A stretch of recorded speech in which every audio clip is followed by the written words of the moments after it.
So I told you earlier, I think the foundation of exercise is resistance from the ground. I think the second part of exercise to me is strength and flexibility as one. And then for me, the only third part is filling in weak links. Like I mentioned, the tibialis raise. That's it. Done. End of podcast. If all you did was just learn those three things, that's the best I can give you. ATG split, Those are the three squat, things. tibialis raise, and walking backward. That would be like your sampler plate. You're listening to The Human Upgrade with Dave Asprey. Formerly, you're listening to The Human Upgrade with Dave Asprey.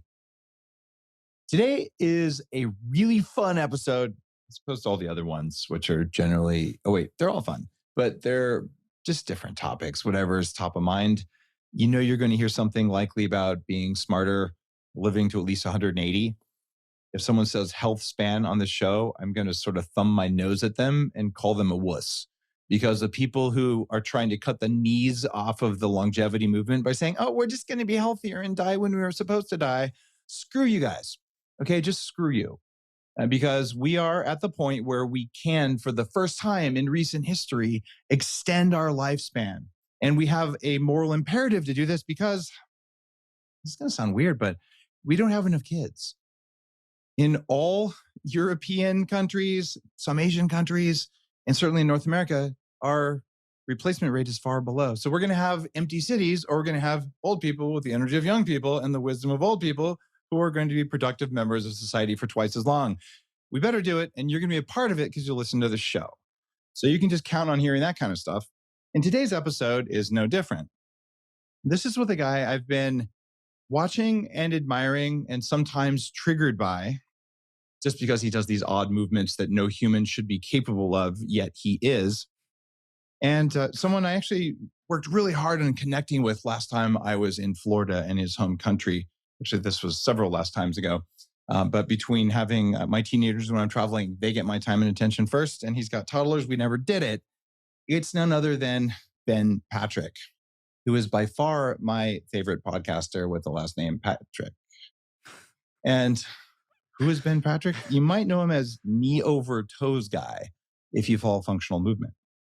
In the world of longevity and the world of biohacking, since my very first book and the very first conference 10 years ago, by the way, new conference is end of May in Dallas. Go to biohackingconference.com. The first, the biggest, and by far the coolest biohacking conference ever. You should show up. Well, what's been a pillar of this is functional movement. And functional movement means that whatever age you are, whether you're 18 and you want to be able to do parkour, or you're 30 and you still want to do parkour, despite all the injuries you got doing something that's probably not good for you, or whether you're 80 and you still want to do it and maybe still can do it, functional movement defines how long you're going to live, and certainly how well you're going to live if you're one of those weak health span people. I'm going to convert you by the end of the show. I'm going to be as mean to health span people in a loving kind sort of meanness as I am to vegans. Because guys, we're on the same team. You're just doing it wrong. But functional movement, back to that. If you can't walk, you can't move, and you don't have full flexibility, your brain doesn't work right. Ben Patrick, the reason I say he triggers me is I've had 3 knee surgeries. Oh, wow. By the time I was 23. And Ben, I, for years, had like PTSD because I would walk and my right leg would fold. My kneecap would shoot forward. My leg would fold sideways, the way knees shouldn't. I would fall over. This is in college. And there's a thing, you always fall over in front of attractive women when you're 19 or 20 or 21. I don't know why that is. So Ben, our first question is the guy who can like stand on one leg upside down. Why do you always fall over in front of attractive women, or at least more often? Well, I wasn't in front of attractive women because I was having those knee surgeries as well and dropped out of school. So you're a step ahead. There you go. You're a step ahead of me. Yeah, at least you dropped out. They just kicked me out. It's kind of the same thing, No kidding. But we've both had crazy knee problems, and I've trekked the Himalayas since. I've had, all kinds of yoga and other functional movement stuff. But you do things that literally I see it and it makes me hurt inside because my body tells me, holy shit, humans can't do that. Yet you've trained people how to do this. And I want to do your stuff. And until I repaired the joint in my big toe, that was an old yoga injury. I don't think I could have, but I think I'm to the point where my movement is there. So I want to go deep with you on how you learned this crazy stuff, why you're called Well, knees over toes guy. Let's start with that. Knees over toes. Like that's actually a thing in weightlifting. You never do that. And yet you call yourself that. What's up with that? Let's do this. And I don't know if you know, but I was actually selling your products out of my gym like 10 years ago. So I've Holy actually crap. I sold never knew thousands. that, Ben. I've sold tens of thousands of dollars, and we all loved it and had great results dating back like 10 years ago when I Ben, was you're running a amazing, gym. man. Thank you for supporting me back then. Yeah, we've been communicating all this time and you never told me. I love that. Yep. Okay. Yep. That was before social media. And I had no intention, even then 10 years ago, I never expected to have the abilities that I do now. Really, I just wanted to be off painkillers for my knees. I wanted to just be able to enjoy playing some pickup basketball on the weekend and not having to like worry, am I going to have a knee surgery if I go play pickup basketball with my friends? So the fundamental of that for me was walking backward. And I would either have a friend or my now wife sit in the car with it in neutral, and I'd put my butt against the bumper and I'd like push it backward, or I'd find a sled at the gym and drag it backward. But walking backward for me is what got me off painkillers for my knees. And if you look at it from a side angle, like if you stood up right now and took a step backward, your knee is over your toes. It was found in the Seriously. 1970s. Yep. Go ahead, stand up, take your time. I'm standing up. Sideways to the camera. I'm pretty, see my camera can get this. All right. Yep. Put the microphone- Now take a step backward. Take a step backward with your right leg. Yeah. There you go. My knee is over my toes. It's some of the time. Yep.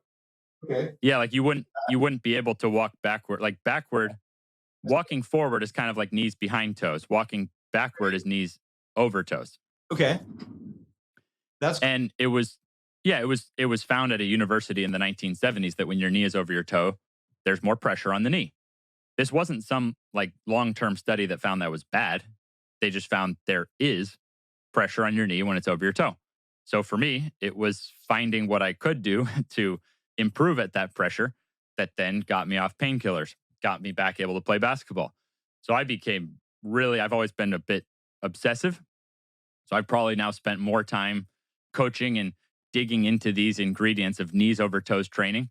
And trust me, I never imagined I would be able to do the things I'm doing now. I can jump off stuff and do all kinds of basketball dunks and explode from crazy positions with my knees. And that's not what I was going for. It's definitely helped to show and inspire people that the body is not as fragile as most people think. But if you avoid pressure on the body, you might not get there. The whole idea is how can you find a scalable route to be able to handle pressure? it seems like the basics of everything in the biohacking world is how do I get a signal into the body that's the right signal at the right intensity at the right time for the right time to cause change without overwhelming it, right? Hmm. And why how did you figure out that walking backwards was that signal? Well, it's definitely not something new. Um, some people listening to this may have even recalled seeing older folks holding hands walking backward in the park because it's a very safe way to start is you have a partner hold your hand, they're walking forward, making sure that you're walking on a safe path. And this was passed down generation to generation in China I thought to that was prevent Alzheimer's arthritis. this whole time. Oh man. um, so that would be like a low level of it that's been passed down for centuries Okay. to prevent arthritis in the knee. There was a Wow. someone I think you would consider in the biohacking space in terms he at least had this viewpoint. Charles Poliquin. He Oh my trained God. Olympic athletes. Yeah, Charles is an OG biohacker. I dedicated one of my Yeah. books to him when he passed. So Charles No Poliquin, way. hundreds of Olympic athletes. So he was a backwards walking. That's right. I didn't even That's know right. that. So back when I was far from an Olympic athlete, a failed high school athlete with bum knee, nasty surgery stuff, hooked on painkillers, I saw this sort of clue from him that the farther and stronger the knee can go over the toe, actually the less chance the knee has of then getting hurt in the sport. And so he was having people drag sleds. He Mhm. learned that from Louis Simmons, who was actually a powerlifting coach.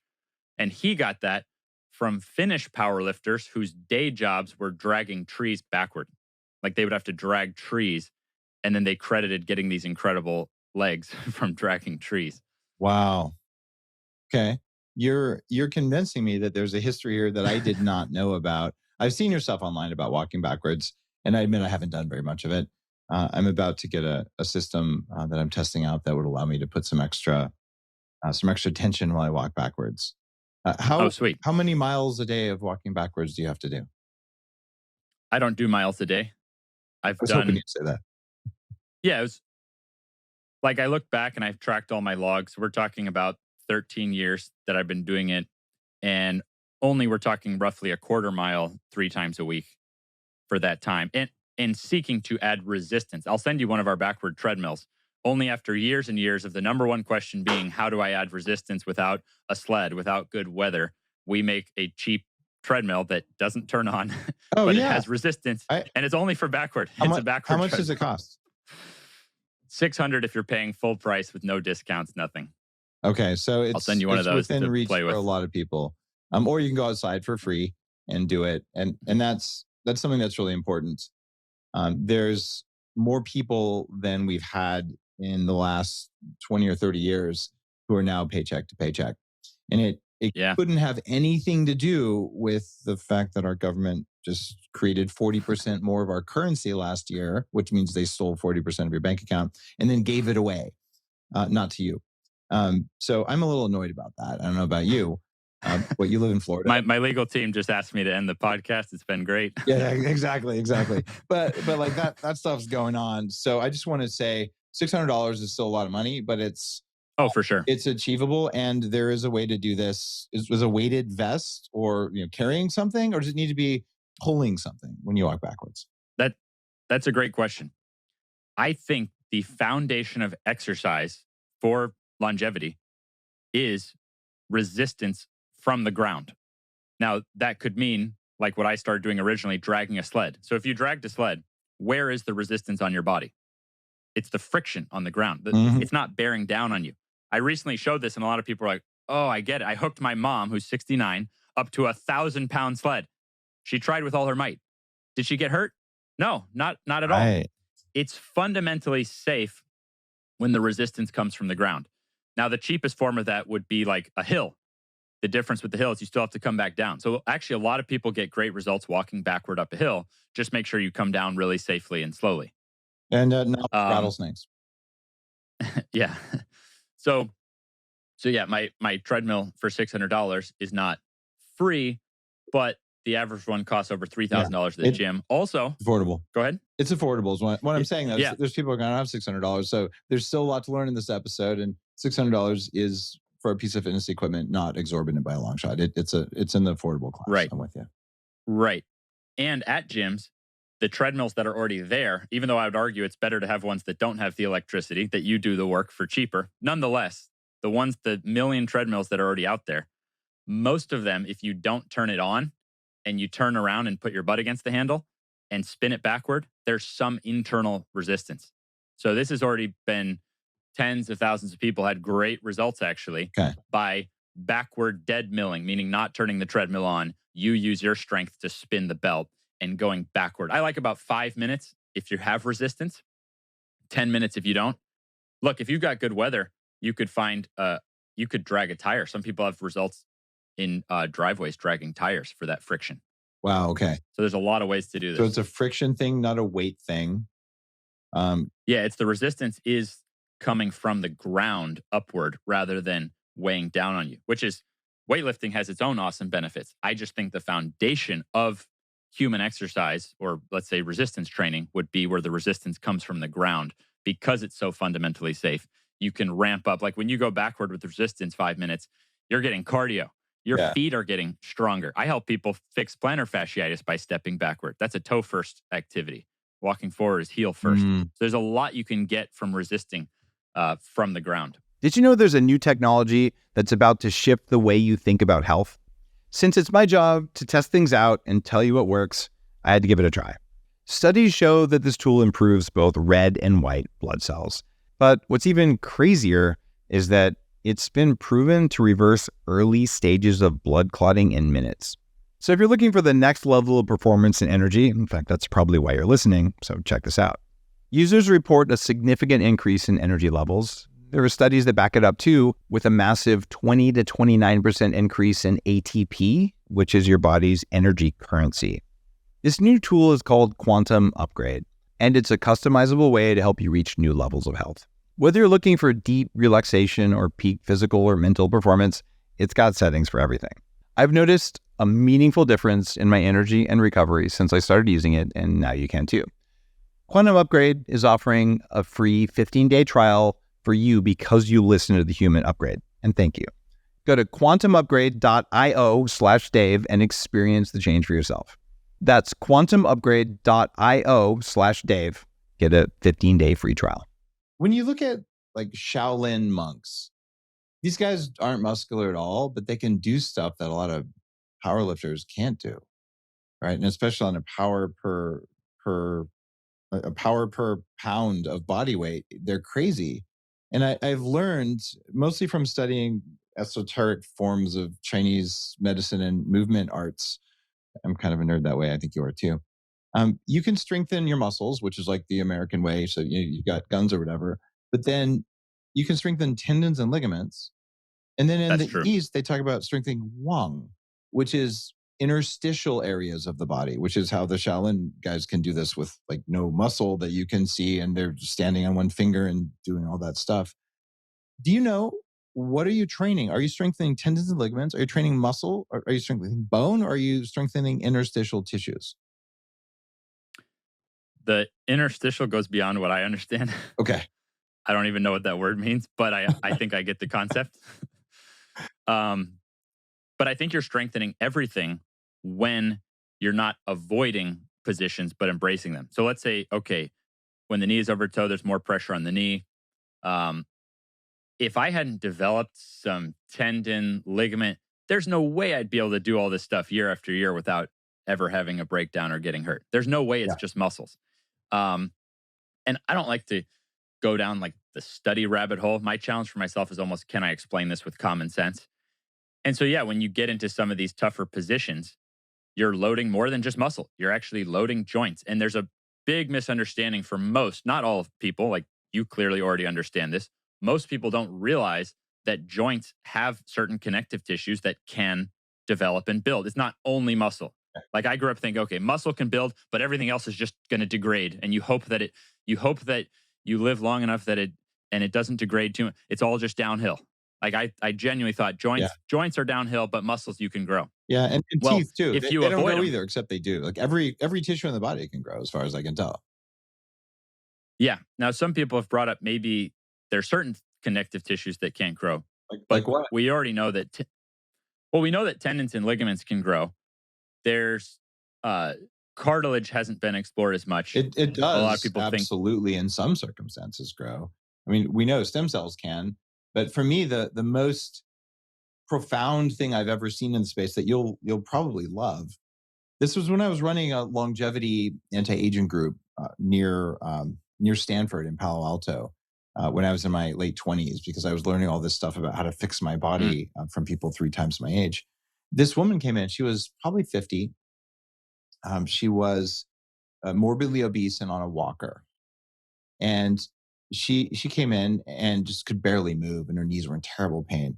She had 2 injections of ozone into the joint space in her knees, basically where the cartilage is. And she showed us her x-rays when she came in the first time, and she came back 6 weeks later and she showed us her new x-rays. And you could see she had grown in a relatively short period of time, thicker cartilage. And I'm like, oh, it can be done.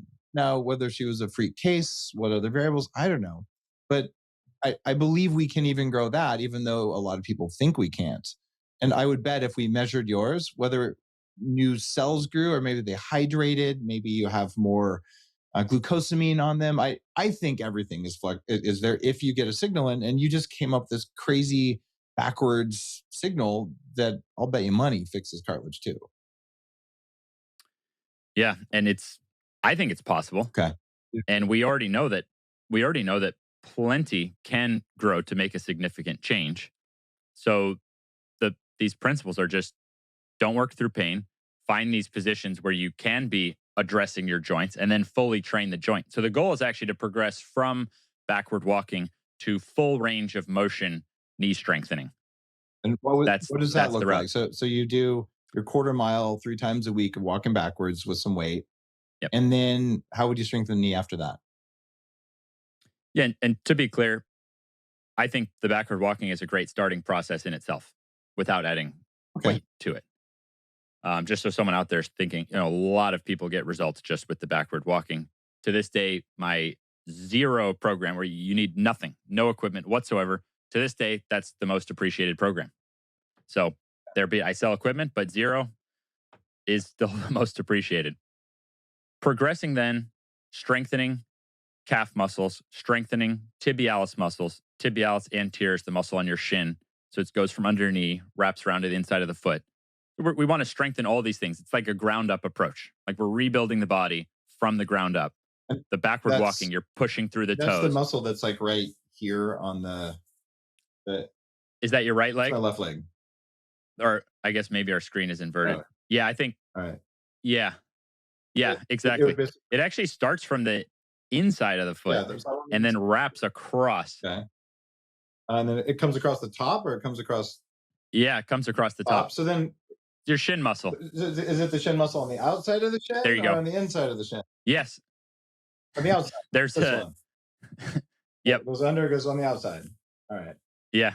I think on the screen our right left is inverted. But fortunately, I've made bazillions of videos on these. So if you search like anterior tibialis raise, you'll see lots of stuff. I've been doing a lot of PT on that because I had a fused joint on my right foot from an old yoga injury that was really inhibiting my movement. It was driving me crazy. So I did a documentary on how I healed from the surgery faster. But I had to do a lot of PT, and I'm still doing foot strengthening. So I know that's for me an area of improvement. And you are one of the few people out there who's really talking about all the crazy stuff going on in feet. And it feels like maybe so many people are having knee problems because they're wearing shoes that scrunch their toes and they're walking poorly. I think that's what got me early on, because I have giant feet, like size 16 feet, that are wide in the front. So it's no wonder that when I'm 16 years old with giant feet that I probably didn't have great shoes. Good point. All right, let's do this fully. This is even more exciting. There's no doubt that if we started like from your big toe and gradually went up the chain to the knee, and then even if we continued beyond to the hip, it's all related. It's not like there's just one secret thing. But when we start there, 3 million cases of bunions are created per year in the US alone. So most shoes are not shaped like feet. I didn't grow up realizing this. I've only realized this in recent years, looking down at my own big toes jammed in. So most shoes were designed for style. They're pointed, and that shuts off your big toe. You have different foot muscles shut off. So what I do is I have people walk backward. If they are having foot issues, I advise them to wear a shoe that's shaped like a foot and to put a big toe spacer in, at least in the meantime. For people who have foot problems, putting a big toe spacer in a foot-shaped shoe, walking backward, it's like your foot muscles come alive because now they're functioning as they were designed to. Because remember, the backward walking is a toe-first activity. So I'm not saying this is an end-all, be-all. You could add anything you want to that. But I think those three basics have to be common knowledge for someone with foot problems, is that backward is a toe-first activity to get strength and circulation. Your shoe might not even be allowing your big toes to function. And if that's already been chronically deformed, like it is for millions of people, you might need a big toe spacer to get started. And then things come alive.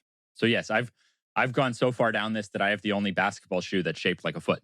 I make my own basketball shoe after years and years of complaining that basketball shoes aren't shaped like feet. Now, as we continue up the chain, we want strong lower leg muscles on each side. So you go to your gym, you got a seated calf machine there. Wonderful. Where's the seated tib machine next to it? There's not, but bicep, tricep, we got both sides. But now for the lower leg, we're just going to ignore one side of the leg. This is just the way it built up. Those front shin muscles are not exactly like bodybuilding show-off muscles. So at the gym, it's hard to train that. Fortunately, you can use a wall. You can do a body weight tibialis raise. We work people from 10 to 25 reps. 25 reps, body weight. Go try it right now while you're listening to this. You have no excuse not to try 25 tibialis raise against the wall. I leave up my tutorial on that on YouTube for free. 0 tibialis raise, meaning you need no equipment, tibialis raise. 25 reps at your level, you're going to be on fire. And that's after you already did your 10 minutes of backward walking. 10 minutes backward walking. Now build up to 25 tibialis raises. Now we also do a calf raise. We want to be strong on both sides. Then we actually start to get into the knee itself bending. A stairwell is a perfect place to start. And it allows you to elevate your front foot and actually to bend your front knee through a full range of motion. You can use the railings to hold on.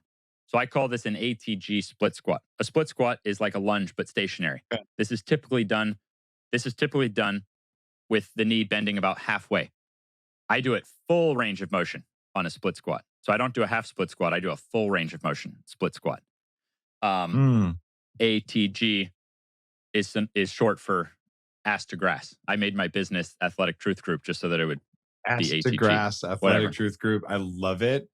That actually makes me happy. Thanks for telling me the truth, Ben. Because my 7th grade sense of humor has now been activated, and I'm now 2 years younger biologically. And with that, just to finish people out who want to try a protocol, with that, I advise people to do 5 sets of 5 reps per side. So it's like you're taking a full range of motion for the knee, but you're scaling it down to a super low amount of pressure and a low amount of flexibility needed. But as you lower your front foot, as you reduce the need of assistance, you now progress to actually like quite amazing mobility. So that's what I did for my mom. She was struggling to get out of bed at 65 years old. Probably on the fast track for hip replacement. Now she's 69. She can sprint and she can do flat ground on these ATG split squats. So for longevity, I want people to be able to do a flat ground ATG split squat and maintain that for life. I even add weights to it. So I'm like, my body's become like an acrobat because my leg muscles, I can do a front splits and fly up and dunk a basketball because I'm training my strength and flexibility. It's the same thing. I don't think of them as different qualities. I train my strength through my flexibility, one and the same. So I told you earlier, I think the foundation of exercise is resistance from the ground. I think the second part of exercise to me is strength and flexibility as one. And then for me, the only third part is filling in weak links. Like I mentioned, the tibialis raise. That's it. Done. End of podcast. If all you did was just learn those 3 things, that's the best I can give you. Split those are the squat, 3 things. Tibialis raise and walking backward. That would be like your sampler plate of how I exercise. There you go, guys. Now you can add another 10 years to your health span if that's your minimalistic goal of failure. Or you could live another 50 years and be fully mobile by doing the same exercises. I think you should choose the latter, but hey, it's just me. You be you. So then this is really like masterclass level stuff. And you mentioned everything starts with the feet. And it's reminding me of, again, some of the ancient esoteric stuff. And by the way, what you're doing sounds a lot like what the Shaolin people are doing, the split squat to dunk. So I think you're training certainly ligaments and tendons because they're a part of strength. Actually reminds me of 2 things. The esoteric thing is there's something called a homunculus, which is also known as a tactile homunculus. And this is if you were to draw yourself or draw a human based on where we feel the most, they have very ancient statues that they found. And they have giant lips because our lips have a lot of sensory things on them. Giant tongue, if you can see the tongue in the statue. Giant eyes, giant ears, huge hands because we have so much sensory, and huge feet, and of course, huge genitals. And because that's where we actually interact with the world the most through those systems, right? So the reason the feet are really big is because there's so many nerves there. And when the feet are working properly, you end up having a brain that works better because you're literally processing more reality when you can feel the ground and when you activate all the muscles. I was actually duck-footed as a kid, like pretty profoundly. And I have flat feet. They're much less flat than they were because of all the rehab work I've done. I can control my toes individually. And I've done all kinds of weird work on just realizing I had a muscle in my foot that I never learned to use when I was a kid. And some of that may be related to Asperger's syndrome or just reading books when I was 18 months old instead of crawling, which I know is probably not good for my nervous system. But hey, you can teach a baby to read. There's a book about it. My parents read it. So, there's always an upside and a downside. So with all these functional movement problems, I've gone down all these different paths and I don't have all day to fix my feet and fix my knees and do this and do that. So I want to amplify this using some of the technology from Smarter Not Harder or from Upgrade Labs. What would happen if you put a blood flow restriction on your legs when you did this? You ever try that? I talk about the bands in the book. No clue. Doesn't work? No clue. No clue. All right. No, Oh, I'm saying I have no I clue. think you could, Okay. I think with your knowledge, you could expand upon these things a lot from nutritional perspectives to then enhance the desired outcomes and so on. And like what you're saying, but You haven't I tested it. Got kind it. of, I kind of figured out early on that the best thing I could contribute would be like, what can I get out of the most basic things I can do here? For example, I don't do any kind of treatments for my body whatsoever. Don't take any supplements whatsoever because I want to know what am I getting exactly from these exercises. So what you see with me is what you get. That's all I do. There's nothing else that could be enhancing my results. That doesn't mean I don't think there's things that could enhance results further. But my God, to be dunking a basketball and doing a splits and stuff, like I never dreamed of doing this stuff. So when people are like, why don't you add this or that treatment to it? I'm like, oh, I've already exceeded. I'm not that creative a person. Like let me. So I just stay in my zone. I think your knowledge, you could probably look at each thing and nutritionally and otherwise know how to help people get even better results from it, recover like so I think that's the beauty of it is I'm bioslacking, but you're biohacking and there's, I'm I'm sort of it'll work confused though itself out. because you don't measure all those unnatural toxins you take in every day, right?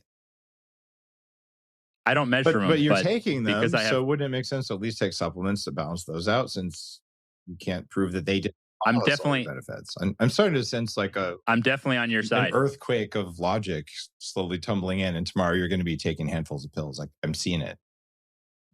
Well, I think that could be cool is you could kind of share what you think. No, but you could kind of share what you think the most basic things are in that Well, regard. I can tell you where I'm at right now. We try to get the cleanest food good, sources we good. can. And my wife dresses me in all like organic cotton. That's good. And yeah. What else? I mean, we exercise, so we're sweating. There's some sort of a detox process with that. I would say we try to get a lot of sleep. Like I don't even bring my phone upstairs. Okay, So so like you're doing a lot of good so lifestyle stuff.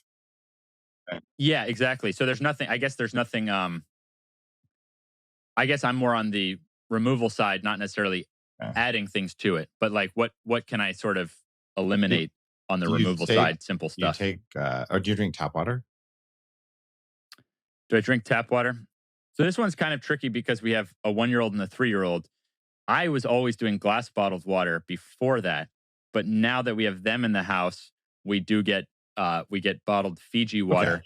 At least it's got some minerals. That was kind of my thought process. Like, look, what they can hold it. Yeah. It's got some minerals. Okay. It's I don't know. it's bottled water. Okay, so you're not drinking tap water. So you're doing a bunch of Yeah. stuff right. Relatively clean lifestyle, but you're not doing supplements. For listeners, probably the single most powerful old school thing you could do for your joints would be gelatin or collagen. And I'm kind of made collagen into a $1 billion business. And one of the You reasons did. and I'm happy I did it. Lots of companies that benefited, but it was someone had to talk about all the benefits. The reason that Well, and I've had tons of that.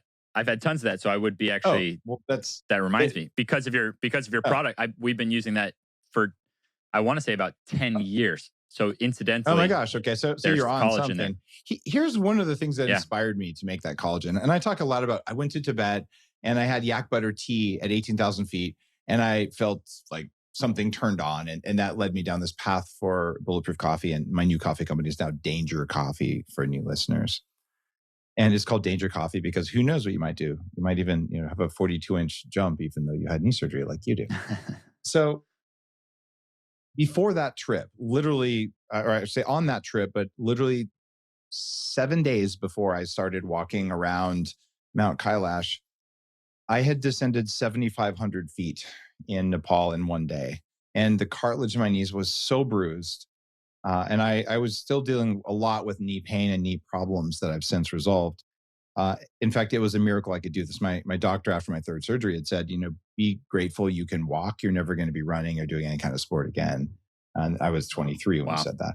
So I was pretty stoked. I was doing it. I had trekking poles, but I couldn't walk across the street to get a pancake. I mean, I was ruined because my knees were so bad. And I realized I'm not healing fast enough. It's very high elevation and I'm in a bus and we're driving towards Lhasa. And I know in Lhasa we're going to get a 4-wheel drive and drive 5 more days. But if I can't walk, what am I going to do? I'm going to not be able to go to Mount Kailash. So we stopped at this little mud hut, and it's unimaginably not developed at the time. And there's 3 mud buildings, and that's where we're sleeping, and that's where we're eating, and that's it. And everything is cooked over yak dung. That's the only heat source there is. So it really was that way. And I asked the Chinese guy, Jerry, who I was riding with, who could read the menu, hey, what does it say? And he reads everything on the menu, and they had pig's ears. I'm like, that's collagen. I'm going to eat some pig's ears. Never had pig's ears before. So I get it. I don't know what to expect. And it's just a big bowl of like 16 boiled, cold pig's ears just sitting in a bowl. And I'm like, this is the most hellish, like, what was that show that Joe Rogan did, Fear Factor?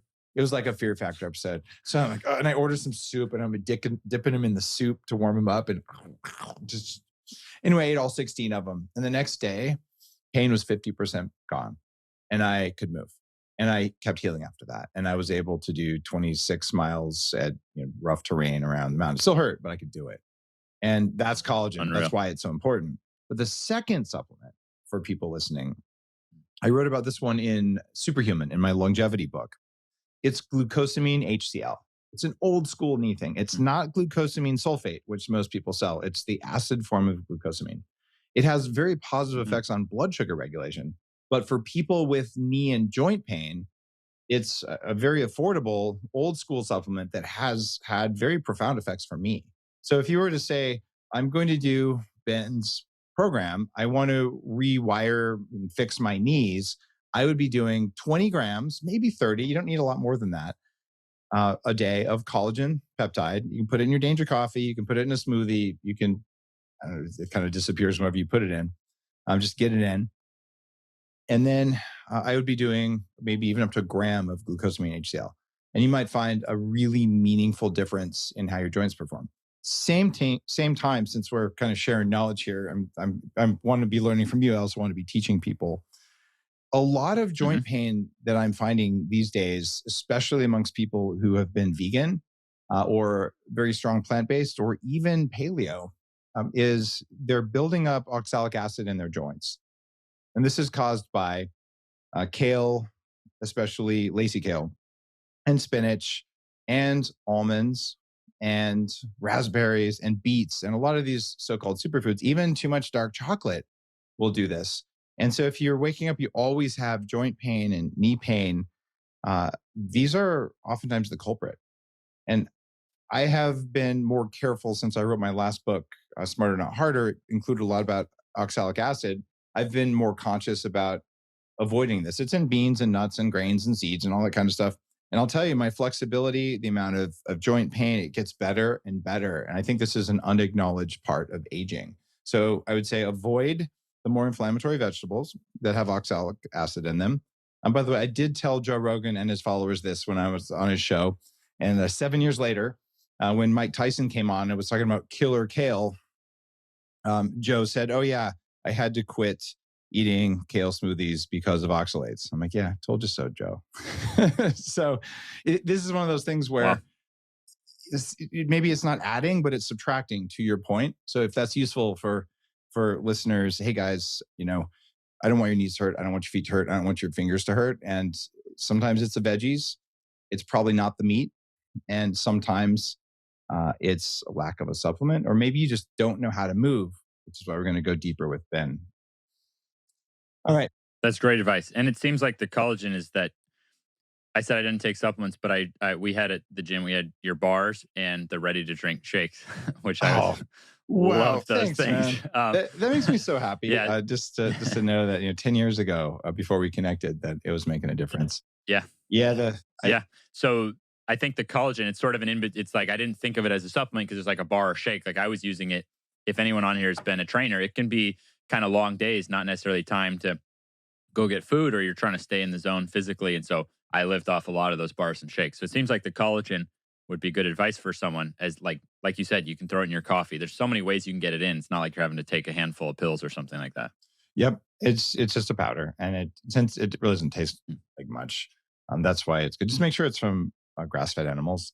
There was a company that came in and started kind of copying some of the stuff that I was doing at Bulletproof, who was doing industrial chicken collagen, and it was full of metals and God knows what. So just grass-fed, guys. I don't buy from any brand you like. Just make sure it's grass-fed or organic or something like that. Awesome. All right. Let's move on. I've got some more questions for you here. Okay. How bad is a spin class for you in terms of what it's doing to your hips and your movement patterns? Not an expert on it. To me, it seems like cycling is a sort of neutral activity for the knee. So there's some strengthening going on. It does sort of limit how the leg would stride around when you're sprinting. So I try to advise people to then do, like I mentioned earlier, ATG split squat. You're now letting that hip extend. You're stretching out the hip flexors. You're getting that front leg through a full range of motion. So something like that might balance out cycling. If cycling is what someone likes to do, then I want them to do what they like to do. So my whole purpose for the exercise is actually not to tell people exclusively how to exercise.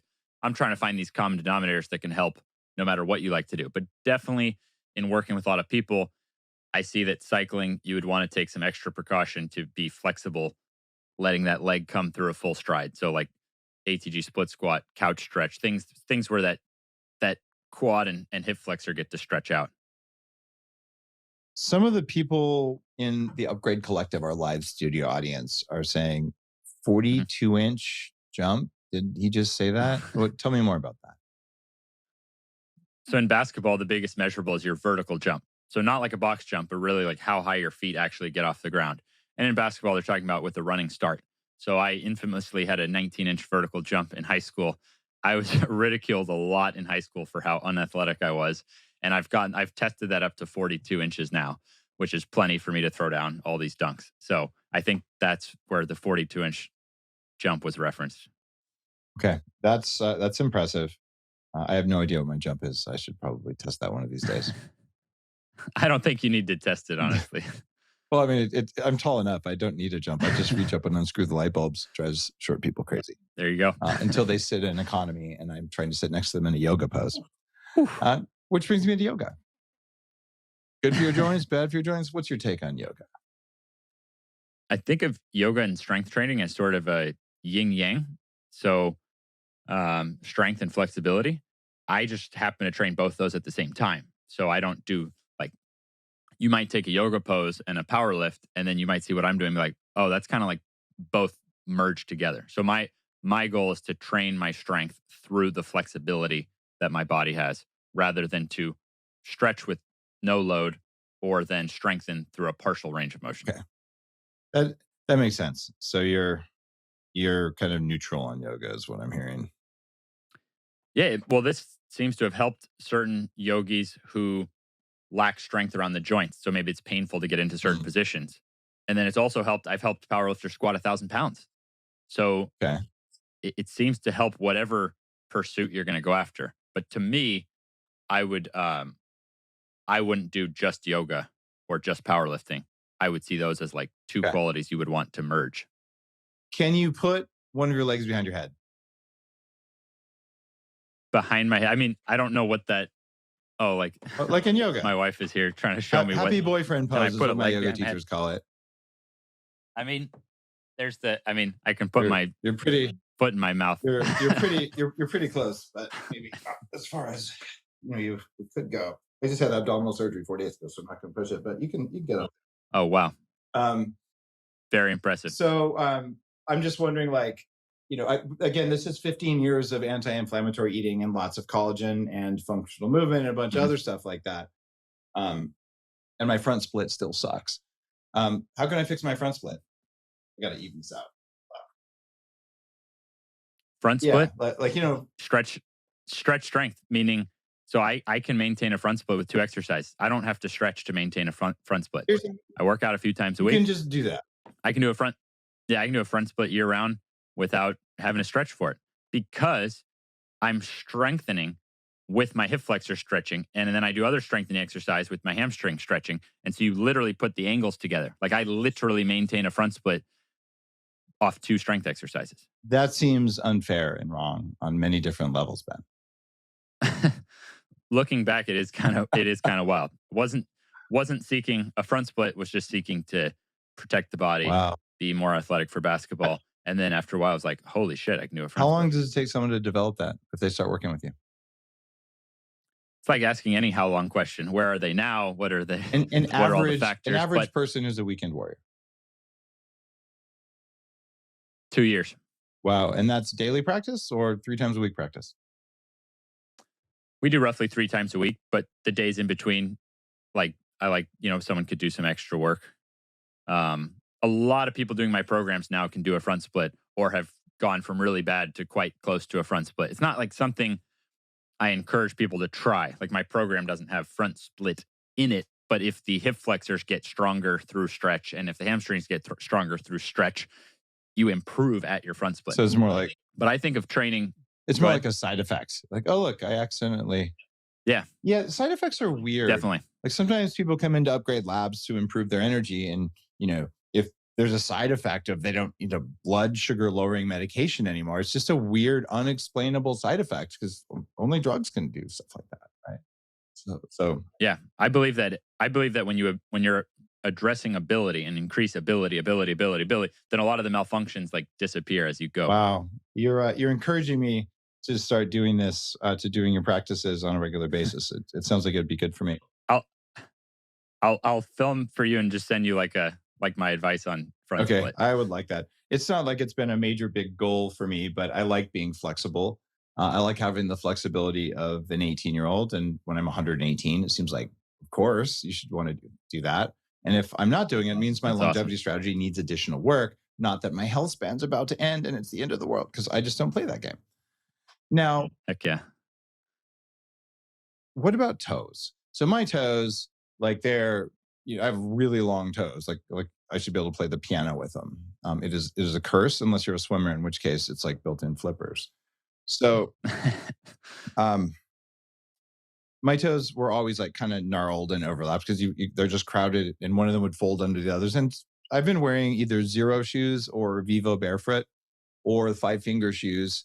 And I just was able to tease Mark Sisson when I ran into him at a studio a little while ago. He's got another, like a 5 finger shoe that's really nice. Mhm. It's a new Yep. brand, and I'm forgetting the name. Sorry, Mark. But they don't make a size 16. Pelava. What are they? Pelava. I don't know how to pronounce it exactly, but Pelava. it's spelled Pelava. Pelava. There you go, Mark. Pelava. Thanks, Ben, for remembering that for me. So basically, I've only been wearing those shoes for at least a decade, and it's helped me enormously. So my toes don't do that, and I learned how to straighten them out. But the Upgrade Collective, so many people, they have toes that curl under that don't straighten out, or they have toes that are all like crunched and cranked around. How do you fix toes to fix feet to fix knees to fix hips? Yeah. The 3 basics I do is get in a shoe where your foot can spread out. I'm a fan of using big toe spacers, at least when you walk backward, and ideally building that up to some resistance. So you're pushing through the toes, they're spread out, you feel the foot muscles, the toes working.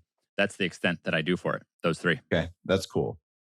So we get those 3 big exercises: toe spacer, walking backwards. And again, let's see, there's an episode, and we'll put a link to the number in here for you, where I interviewed the CEO of Zero Shoes, XERO. They make amazing shoes in the US. Vivo's a European brand, a little bit more expensive, especially with all the fluctuations in currencies lately.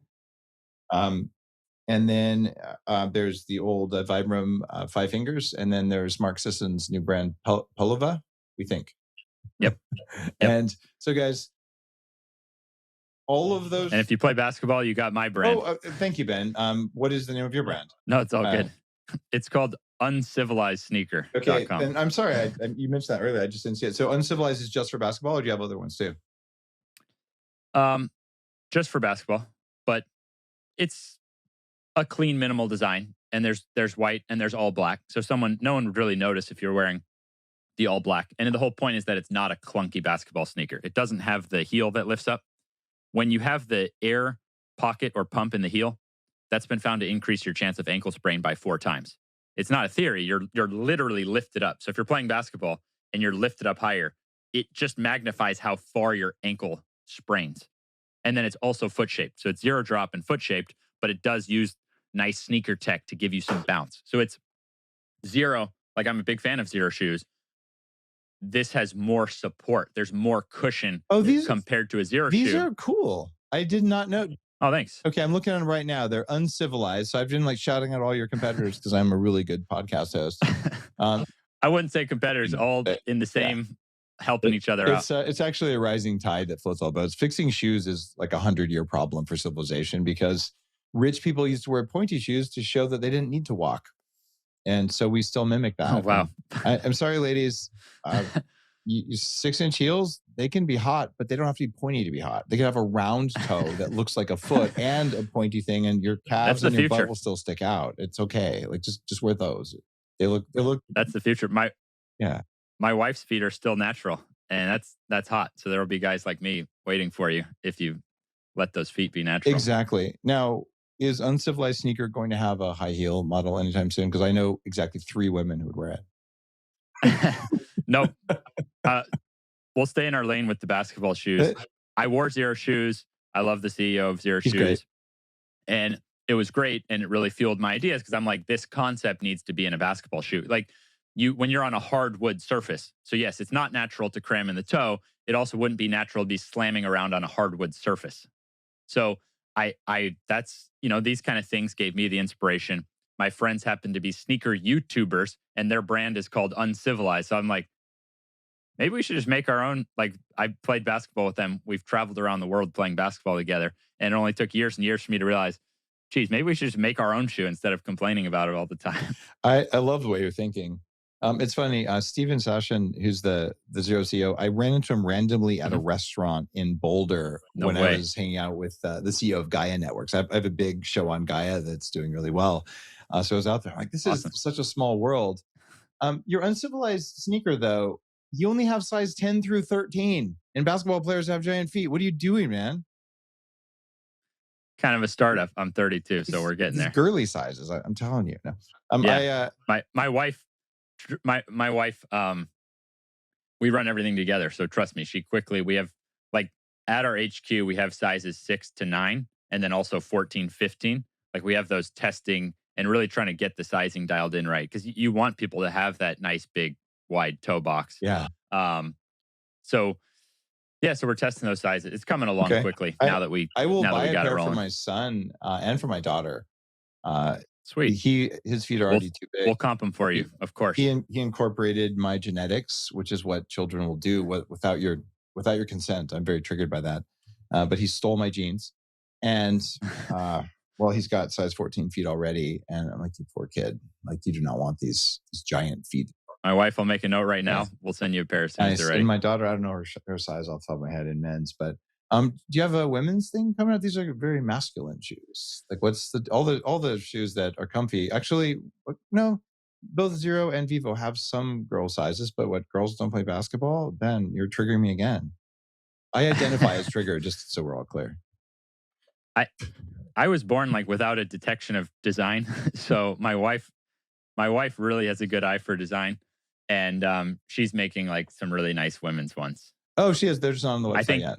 I think she's going to do a phenomenal job. Okay, yeah. So you're in the early stages of this. So what we're going to see coming up here is in shoes that match your feet, you're going to see Uncivilized as a rising force that walks backwards carrying a sled. Good way of putting it. That's how you'll recognize us. Yeah. And also, shout out, man. You're 32. You're an entrepreneur, and you've done all this biohacking on your movement. And how long ago was it that your knees were just jacked and they basically said, you're going to be fragile forever? Oh yeah. By 18, that was the final straw. Okay. Don't play basketball anymore. Partially artificial left knee, thinking that was kind of the end of any active lifestyle. And here you are about, 10, 12 years later, and you're doing things that are not supposed to be possible. It took me a little bit longer. I recognized I was kind of screwed when I was about 20, and I had surgeries at 21, 22, and 23 with a screw in my knee and all sorts of stuff. And then, amazing job overcoming that. Yeah, and I just said, I'm not playing soccer anymore. I don't even have an ACL in one knee. I don't care. Maybe it grew back. I don't know. I can do plenty of fun stuff. But it took me a long time to get to where I was pain-free, and you did it much more quickly, and you're starting a company still relatively early in your career. So wishing you the best of luck. And if you ever get stuck or you're going to take, venture venture funding from some kind of group or whatever, and you just want to make sure the fine print is going to keep you from getting screwed. I'm an expert at getting screwed, so I could share that with you. That is extremely kind of you. Yeah.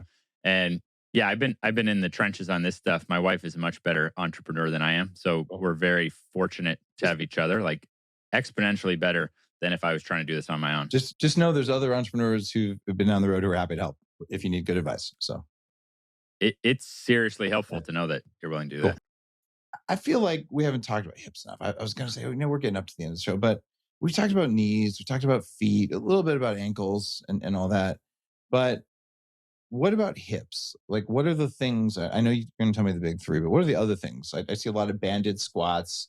I see people in gyms, usually on Instagram, with uncomfortable camera angles, doing on the ground split, banded splits. I don't know what you call that, like butt together knee things. What's the way to have healthy hip flexors without necessarily wanting to grow a giant caboose? What's the right modern word for backside? Junk in the trunk. I'm just going to make myself get further into the inappropriate comments here. Upgrade Collective, you got to help me. What's the appropriate yet slight booty? Thank you, Laura. Booty. That was what I was looking for. I'm blaming this on my lack of nootropics today.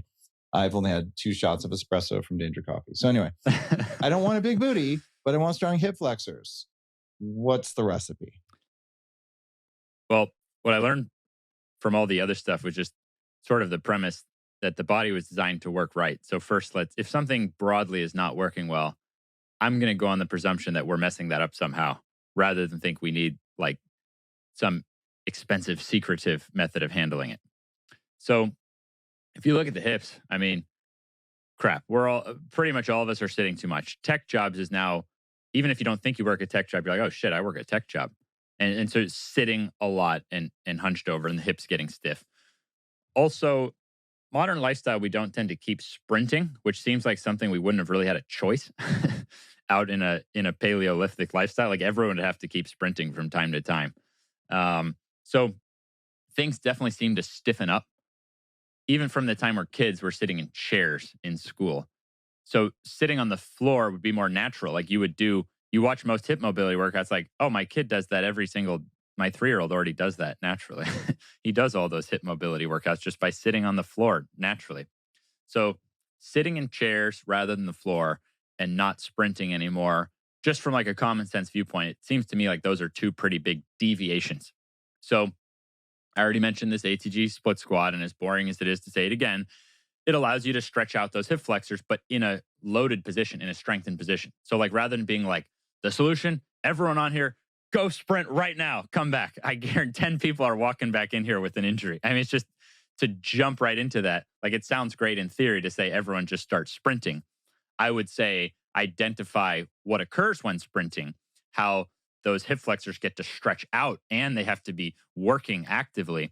And then maybe we can start bringing that back up. Maybe you do want to sprint, but maybe you don't. I don't want to force someone to have to sprint. I like everyone exercises that can scale. So that ATG split squat. And then I even do like a seated good morning, but where I'm trying to keep my posture and stretch out my inner thighs, because it would have been natural in school to be resting in a deep squat. I was sitting on a chair instead of resting in a deep squat. So most people don't realize their inner thigh muscles. It'd have to be 99% of people's inner thigh muscles are tighter than they would have been if we were sitting around a campfire eating in a deep squat position.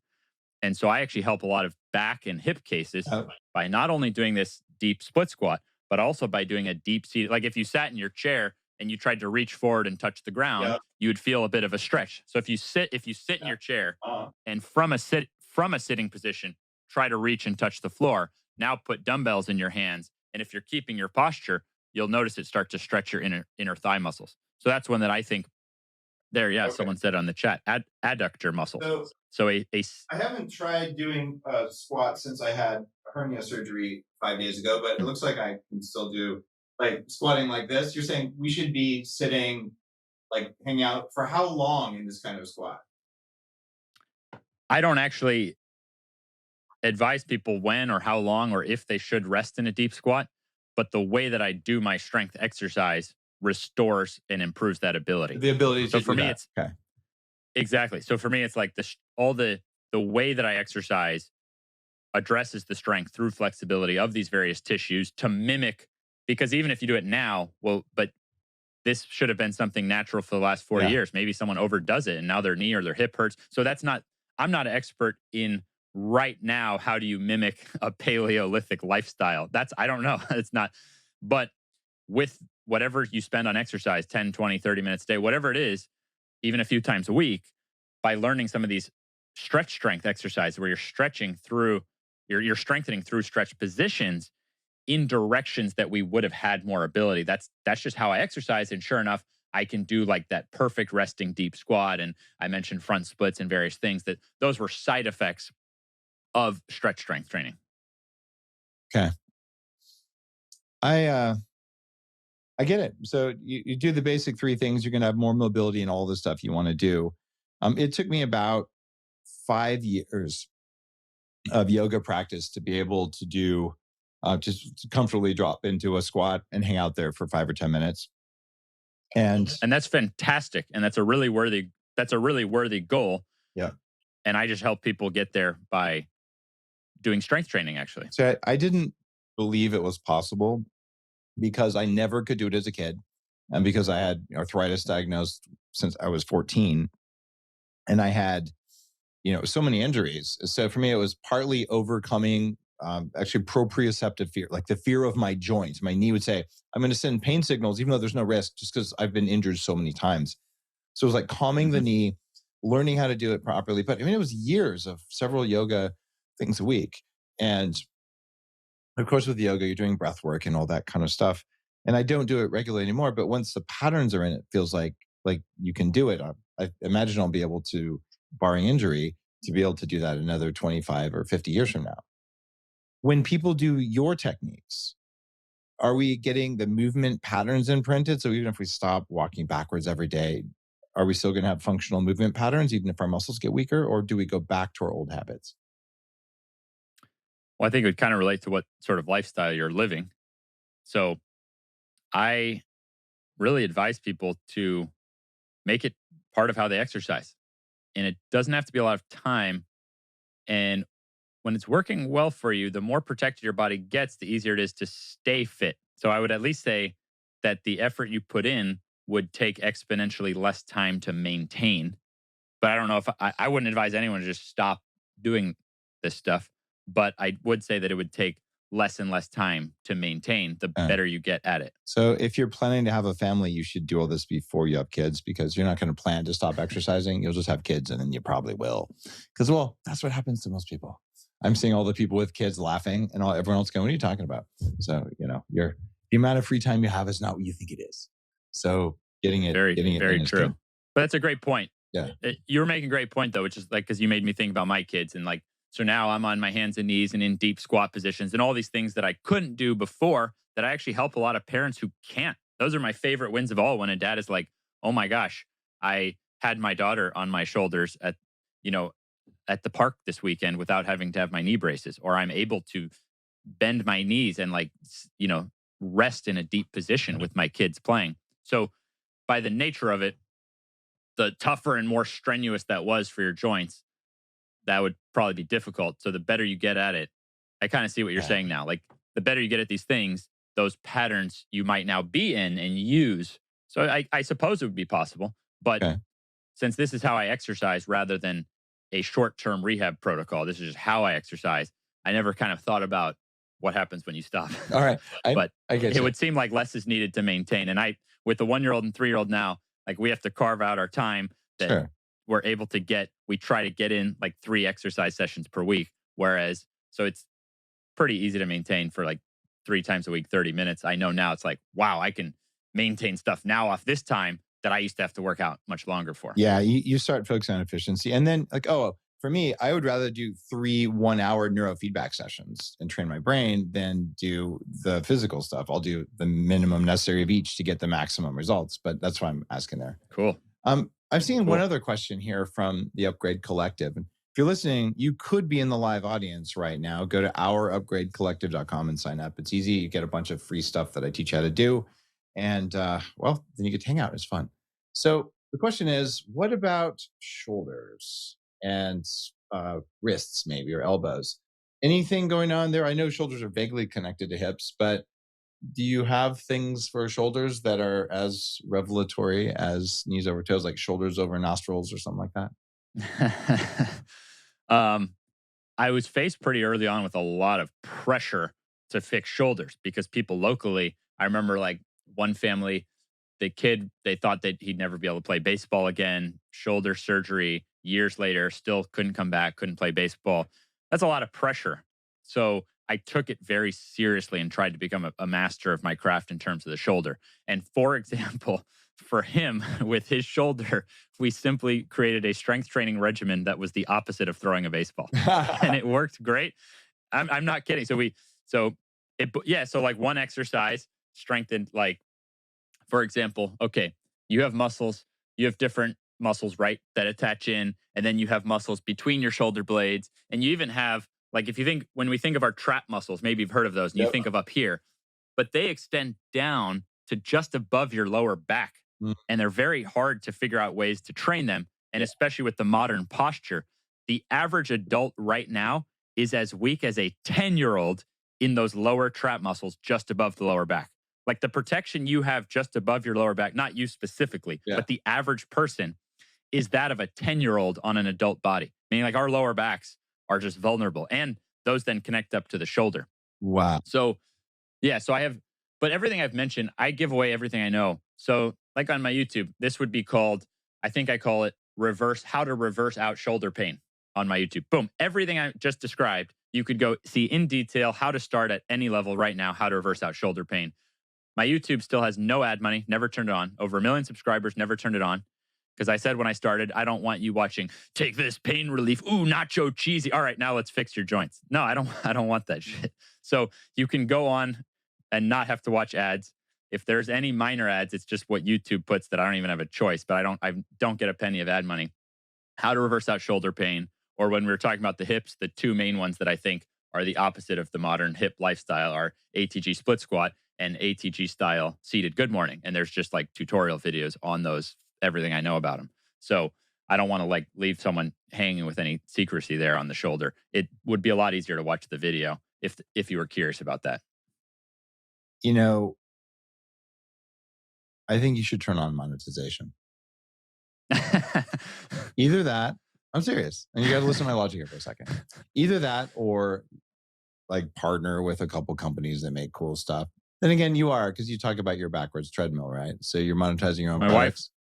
my wife is a freaking genius. So we've always done our business coaching people, and now we make our own equipment to help people with Yeah. that, and we make our own shoes to handle that, and I can just stay there doing those three Yeah. things very, very well and maximize the quality of that, and we're And very talk fortunate. talk about those at the end of every episode. I don't know if you do that or not, but like it's okay to talk about something that you care about enough to create a new product that didn't exist.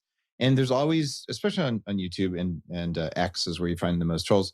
They're not your customers. They're mostly like bored seventh graders. You just block them, and after a while, they just go away. They don't matter.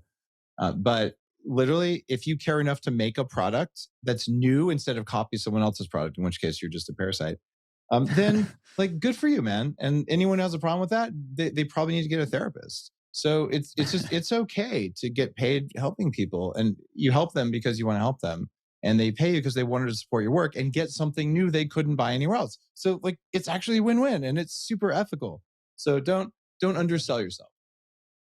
So important that you're saying that, because I used to have the different viewpoint that'd be better to just be a broke gym owner with principles that no one ever heard about. And it took, honestly, my wife wanted a ring that I couldn't afford. and and I was like, shit, I might need to start social media. I'm not kidding. Yeah. I was not on social media, hated social media. But there's probably people listening to this right now who need to hear that, like, look, go turn on a TV for an hour and tell me how many medication commercials you see. Look, Mhm. they are winning the marketing game. Yep. So, like, fight back, get good at marketing. That doesn't make you a schmuck. Like, we got to fight back with some natural marketing here. And Yeah. so it took me a long time to realize that. So, It's yeah, true. You I, you nailed it. I'm a hard marketer, but I'm hard marketing things that I know are going to help Yeah. people more than the constant onslaught of medication ads that I'm seeing. You said it perfectly. If you make the best product ever that could change the world and cure every bad disease, and you never tell anyone about it, you're still a failed inventor. Sorry, that's how it works. Well, you're doing us a disservice. Yeah. You know, it's So have some boldness. You deserve it. If you're trying to help people naturally, and it's almost a catch-22 for some of us. Like I'm more of a pushover, honestly. Like that just by whatever. There's just my natural state is more like to let someone push me over. And I have like strong feelings of empathy towards people. And so I think I felt bad about how I'd be seen if I seemed like I was pushy or salesy. So it's almost a catch-22 that like you might be out there with a lot of ability to help people, but you might need to shift your viewpoint on also being bold about that. I don't know if that I didn't quite explain that, but I think you got it. Look, like, if you believe in what you're doing, if you're right, and you should be unapologetic, and you should explain that you're right in the most elegant way that makes it accessible and believable to help people. I was saying probably not a lot of us on this call want to be politicians. Is a good way to explain it. Like, Yeah. if you're the type of person who's like, I want to like control others or this or that, like it's almost a catch-22 of the type of people. But we actually kind of have to fight back and level up and be a bit more aggressive and bold. That doesn't mean you ever have to tear anyone down. And I think some people associate those two. So I would say be as bold as you can and never tear anyone down, and you'll do great. Yeah, you don't have to do like the Rogan cancel thing, where I don't like this person because they're selling something else. You never have to say a bad thing about anyone. And where it gets really touchy is when someone's doing evil, like Monsanto, right? Should you tear them down? Probably. Right. And I had to come to grips with that too. So sometimes you got to call evil what it is. The rest of the time, if someone's selling extra padded marshmallow shoes that don't work, you talk about why yours work better and how the stuff works, and enough people are going to listen, and we all do our best. So just don't be shy about building a business and a life based on helping others that also supports you, so you can do an epic job of supporting them, and it pays back over time. So if that's helpful, that's my knees over toes business advice. Beautiful. It's been really a great pleasure, Ben. I am going to get one of your backwards treadmills, and I'll try the split squats and see what happens. Awesome. We'll stay in touch on it. All Thank right. you so much for having me on. You got it. Guys, thanks for listening. You learned some really interesting stuff about quick and easy ways that you can have a body that works really well for a long period of time, even if you sit down to listen to podcasts or something like that. So I'm looking forward to seeing you on the next episode of The Human Upgrade. And if you need some coffee, Danger Coffee. It's the most amazing coffee. It tastes awesome. It has remineralization of the beans so that there's more minerals in them. So you feel better. You get electrolytes, you get ionic minerals, and the coffee tastes great and you feel great. And it's amazing. And when you buy it, you support my work. DangerCoffee.com. Thank you for listening. You're listening to The Human Upgrade with Dave Asprey.